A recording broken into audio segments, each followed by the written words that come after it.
certainly the stuff we've been doing in agriculture over the course of the last year in this space and of this summit is going to have huge consequences for us being able to access new markets, harmonizing of trade agreements, and being able to get more South African goods out to markets. That means that we can, if we get the demand side going, have a pull through from the supply side all the way back to our small scale farmers, moving them into these international value chains. I think being able to talk about on an international level things like the impact of climate change and the importance of building climate resilient crops, particularly because it's our sustenance and subsistence and small scale farmers who bear the brunt of climate change problems. I think getting this on the agenda has been very, very important here at this G20. Well, I think, these are always the more complex matters to try and deal with because there are a whole lot of different aspects that are going on around and many different interests that people have.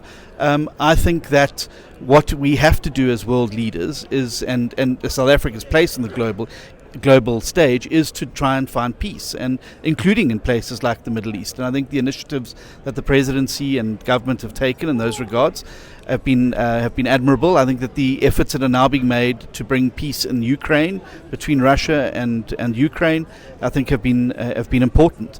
The reality is that the current situation in the Middle East is destabilizing for that entire region, and I think that it behoves all of us to be pushing as hard as we can for an independent Palestinian state that is able to operate independently in an unoccupied way, alongside an Israel that is able to be safe and secure. And I think that's what many of the world leaders today were pushing for. I don't think anybody can look at the situation in Gaza and be happy with what's going on there.